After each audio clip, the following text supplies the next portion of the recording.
प्रिय मित्रों, आज हम लोग पढ़ने वाले हैं क्लास 11th के सेट का अगला पार्ट, जिसमें हम लोग को ये पढ़ना है कि कुछ महत्वपूर्ण जो हैं समुच्चय जो होते हैं वो ऑलरेडी पहले से फिक्स होते हैं। जैसे कुछ संख्या होती है जिसमें आप लोग पढ़े होंगे पूर्ण संख्या, पूर्ण मतलब इंटीजर, नॉन इंटीजर, ठीक है, और इवन ऑड या फिर पॉजिटिव इंटीजर, निगेटिव इंटीजर, कुछ ऐसे होते हैं। तो इनको मतलब ये डिफरेंट टाइप के होते हैं, तो इनको हम लोग पढ़ेंगे कि कौन कौन से हैं। जैसे मान लीजिए कि पॉजिटिव इंटीजर, निगेटिव इंटीजर, ठीक है, होल नंबर, मतलब कि इनका इंटीजर तो इसको कैसे हम लोग रिप्रेजेंट करते हैं एज अ सेट फॉर्म में, मतलब समुच्चय विधि में, ठीक है। तो हम लोग को पढ़ना ये है कि सम इम्पोर्टेंट सेट, ठीक है, सम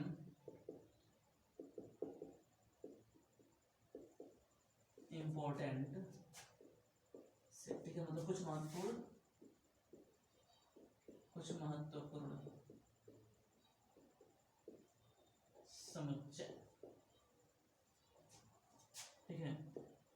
संख्याओं के आधार पर लिख सकते हैं, संख्याओं के आधार पर, ऑन द बेसिस ऑफ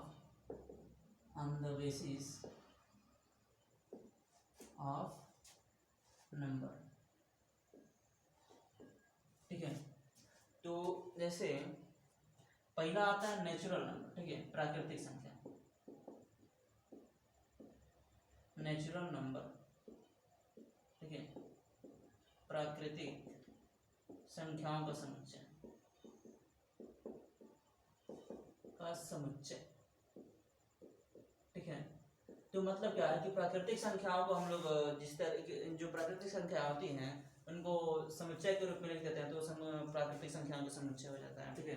जिनको हम लोग प्रदर्शित किससे करते हैं, तो इनको प्रदर्शित करते हैं कैपिटल एन। यही इंपॉर्टेंट है, ठीक है, क्योंकि जब आप सवाल लगाएंगे तो सवाल में दे देगा कि एन, ठीक है, मतलब एक सेट एन है, ठीक है। तो एन का मतलब क्या हुआ, यहाँ पर नेचुरल नंबर की बात करें तो नेचुरल नंबर में कौन कौन आता है, ये ध्यान दे लेंगे, 1 2 3 4 5 6 डॉट डॉट डॉट, ये जो है आपका नेचुरल नंबर होता है, ठीक है। इसके बाद जो आता है आपका पॉजिटिव इंटीजर, ठीक है, मतलब क्या, धन पूर्णांक, ठीक है। तो धन पूर्णांक का समुच्चय, ठीक है। तो इंटीजर है तो इंटीजर को आई लिखते हैं और धन का मतलब होता है प्लस, ठीक है। इसको ऐसे भी लिखा जाता है, जेड प्लस भी लिखा जाता है, ठीक है। अब पॉजिटिव इंटीजर का मतलब क्या हुआ, ये जो नंबर होता है, ठीक है, पॉजिटिव वाला 1 2 3 4 5 6, यही जो होता है आपका हो जाता है। तो इसको ऐसे लिखा जाता है 1 2 3 4 5 6 7 ऐसे डॉट, ठीक है। ये आपका हो जाता है पॉजिटिव इंटीजर। दूसरा हो जाता है निगेटिव इंटीजर, ठीक है। तो मतलब क्या है, ऋण पूर्णांक, ठीक है, का समुच्चय। तो इसको अब निगेटिव है तो लिखेंगे आई माइनस या जेड माइनस। यहाँ ध्यान रखिए यही बहुत सारा इंपॉर्टेंट है, ठीक है। अब इसमें क्या हो जाएगा, निगेटिव है तो -1 -2 -3 -4 डॉट डॉट डॉट, ये जो होता है ये निगेटिव इंटीजर का हो जाता है, ठीक है। इसके बाद जो आता है आपका पूर्णांकों का समुच्चय, ठीक है। तो पूर्णांक का मतलब क्या है, निगेटिव का मतलब कि आई पे माइनस, आई प्लस मतलब क्या, पॉजिटिव इंटीजर। और अगर बोलता है कि पूर्णांकों का समुच्चय, ठीक है, पूर्णांकों का समुच्चय मतलब क्या हुआ, सेट ऑफ होल नंबर, ठीक है।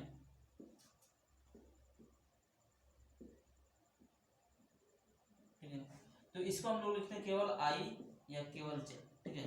तो ये जो हो जाएगा आपको क्या, निगेटिव से लगेगा मतलब कि डॉट डॉट डॉट, मान लो -2 -1 0, फिर 1 2 3 और डॉट डॉट डॉट, ये जो होता है ये जो होता है पूर्णांकों का समुच्चय, ठीक है। तो ये और कुछ प्रकार मतलब कुछ इंपॉर्टेंट है इसमें, आपको इंपॉर्टेंट में ध्यान रखना है ये। और इसको याद रखने का तरीका क्या है, सबसे बेस्ट तरीका इसका नेचुरल का एन, इंटीजर का आई, और पॉजिटिव का मतलब आई प्लस, और निगेटिव का मतलब कि आई माइनस, और पूर्णांक का मतलब क्या, आई, ठीक है। और जेड भी रिप्रेजेंट कर लेते हैं, इसमें कोई दिक्कत ना होती, ठीक है।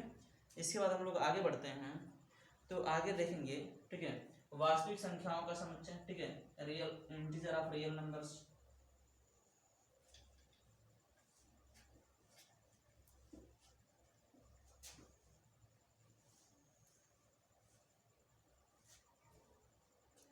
अगला है सॉरी इसका अगला है वास्तविक संख्याओं का समुच्चय।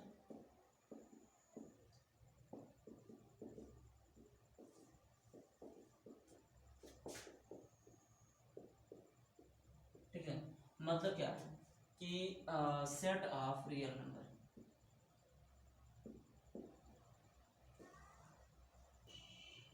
ठीक है, तो इसको हम लोग रिप्रेजेंट करते हैं आई आर। ठीक है, ये रिप्रेजेंट हो जाता है वास्तविक संख्याओं का समुच्चय, मतलब सेट ऑफ रियल नंबर। जो आपको इनका यूज भी आप लोग को बहुत सारा देखने को मिलेगा। ठीक है, जो आपके एक्सरसाइज में सवाल भी होंगे, ठीक है, तो वो होंगे। ठीक है, तो इसको हम लोग लिखते हैं कि एक्स सच दैट एक्स क्या है, एक्स एक वास्तविक संख्या है। ठीक है, इसको ऐसे ही लिखा ही जाता है, मतलब इसको हम लोग इंग्लिश में लिखना चाहे तो ऐसे लिख सकते हैं कि x such that x is a real number. ठीक है, x is a real number. ठीक है, इसके बाद अगला आ जाता है। ठीक है,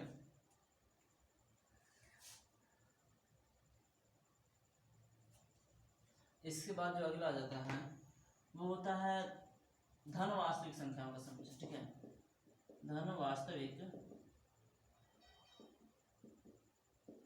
संख्याओं का समुच्चय।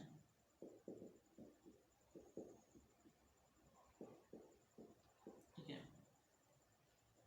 तो धन वास्तविक संख्याओं का समुच्चय का मतलब हम लोग लिखते हैं आर प्लस।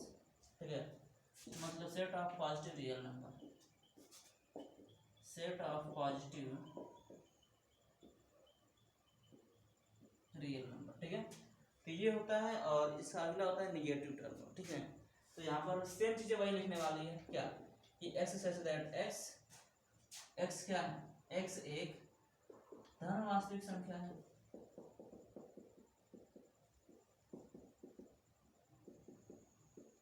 ठीक है, जब रोस्टर वाले को हम लोग पढ़ेंगे तो डिटेल में देखेंगे कैसे हम लोग लिखते हैं। ठीक है, इसके बाद जो होता है इंग्लिश में लिखना चाहेंगे तो लिख सकते हैं क्या, x is a positive real number. ठीक है, और जब माइनस निगेटिव वाला आएगा तो वो भी लिख देंगे क्या कि निगेटिव, मतलब क्या, निगेटिव वास्तविक संख्याओं का समुच्चय। ठीक है, इसको आर माइनस लिख लेते हैं, और सिंपल एकदम वही तरीका है, बस निगेटिव लगा देना है। तो एक्स सच दैट एक्स क्या है, एक्स एक ऋण वास्तविक संख्या है।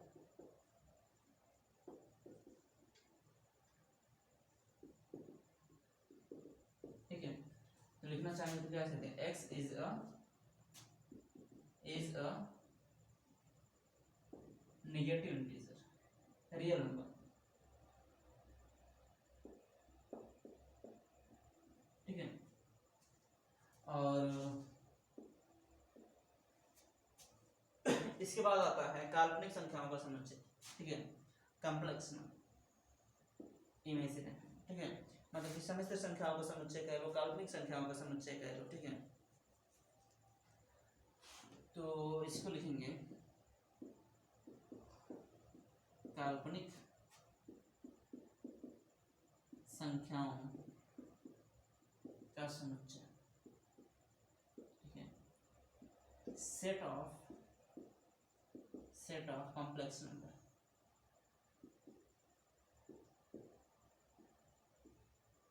ठीक है, यहाँ ध्यान देंगे थोड़ा सा, कॉम्प्लेक्स नंबर क्या होता है। कॉम्प्लेक्स नंबर होता है कि जो वैल्यू अंडर रूट में -1 का मल्टीपल हो। ठीक है, जो संख्या अंडर रूट -1 का मल्टीपल होती है वो कॉम्प्लेक्स नंबर में काउंट किया जाता है। जैसे एग्जांपल के तौर पर अगर अंडर रूट लिखते हैं -5, तो इसको हम लोग ऐसे लिख सकते हैं अंडर रूट -1 × 5 मीन्स इसका मल्टीप्लाई है, तो ये क्या हो जाएगा, ये कॉम्प्लेक्स नंबर में हो जाएगा। ठीक है, मतलब एक तरीके से इमेजिनरी तो भाई ये है। ठीक है, इमेजिनरी तो हम कॉम्प्लेक्स कहेंगे। ठीक है, ध्यान रखिए, एक तो पहली रूप ये कि ये इमेजिनरी है। ठीक है, कॉम्प्लेक्स फॉर्म में जब इसको लिखते हैं तो इसको रिप्रेजेंट करते हैं, मतलब ये जो होता है ना, इसको रिप्रेजेंट करते हैं आई से, स्मॉल आई से। ठीक है, तो जब कॉम्प्लेक्स फॉर्म में लिखते हैं तो इसमें क्या होता है, रियल प्लस इमेजिनरी दोनों मिलाकर के जो होता है वो जो आता है हमारा कम्प्लेक्स नंबर कहलाता है। जैसे हम लोग लिखते हैं आई आर प्लस, जैसे एग्जाम्पल के तौर पर लिखना चाहो, रियल का मतलब मान लो कि हम 2 मान ले रहे हैं, और इमेजिनरी का मतलब अंडर माइनस का 3 मान लो, तो इसको हम लोग ऐसा लिख सकते हैं 2 प्लस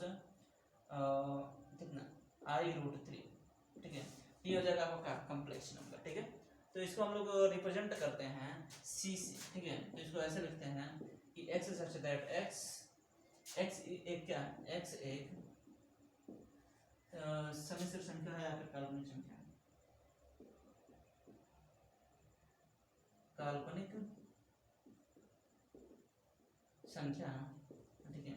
जहाँ x को हम लोग कैसे लिखते हैं, x equal to a plus i b, ठीक है। जो a होता है, a is element of real number, ठीक है। b भी जो होता है ये भी एलिमेंट ऑफ रियल नंबर ही होता है, दोनों के दोनों क्या होते हैं, रियल नंबर होते हैं। और जो i होता है वो इसकी कम्प्लेक्सिटी को रिप्रेजेंट करता है, ठीक है। और बाकी जो है नियर अबाउट लगभग खत्म हो चुका है, ठीक है। बाकी जो भी बचेगा आप लोग बताएंगे कमेंट करके, उसके बाद उसको भी हम कंप्लीट करा देंगे, ठीक है। इनमें जो भी चीज़ें नहीं समझ में आएगी आप लोग कमेंट करके ज़रूर बताओगे। बाकी चीज़ों के लिए एक्सरसाइज कराएंगे अगले क्लासों में। बाकी के लिए धन्यवाद।